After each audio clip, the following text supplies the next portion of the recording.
Dear students, पिछले set में हमने रूल्स ऑफ जिरंड बताए। आज रूल्स ऑफ पार्टिसिपल बताते हैं।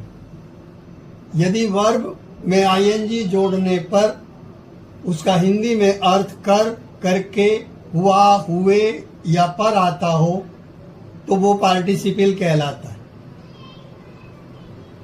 ये दो तरह से प्रयोग किया जा सकता है। पार्टिसिपल को सब्जेक्ट के रूप में यूज करना हो तो वर्ब प्लस आईएनजी के बाद सब्जेक्ट का होना आवश्यक है।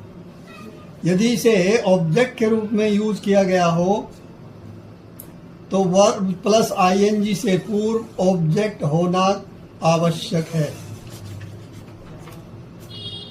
ये तीन प्रकार से प्रयोग किया जा सकता है। प्रेजेंट पार्टिसिपल, इसमें वर्क कंटिन्यू रहता है।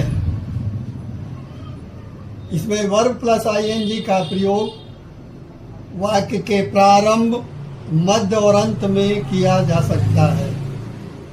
पास्ट पार्टिसिपल, इसमें वर्ब की थर्ड फॉर्म का प्रयोग होता है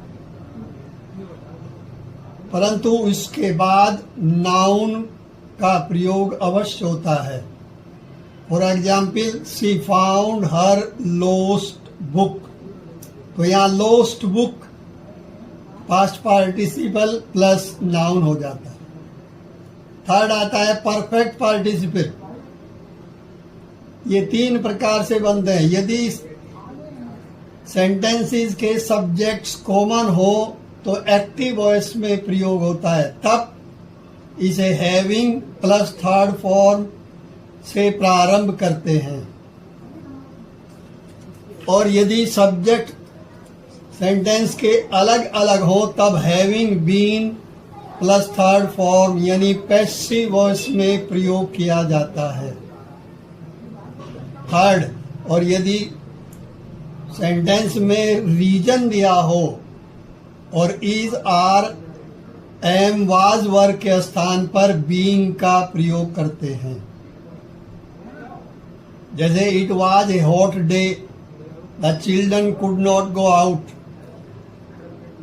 तो यहाँ पर वाज की जगह बीइंग का प्रयोग कर दीजिए। तो it being a hot day the children could not go out. और यदि इज, आर, एम, वाज वर्ग नहीं है और वर्ब दे रखी है तब बीइंग के बाद वर्ब की थर्ड फॉर्म का प्रयोग किया जाता है। अब मैंने तीन रूल बताए, rules of infinitive, rules of gerund, rules of participle.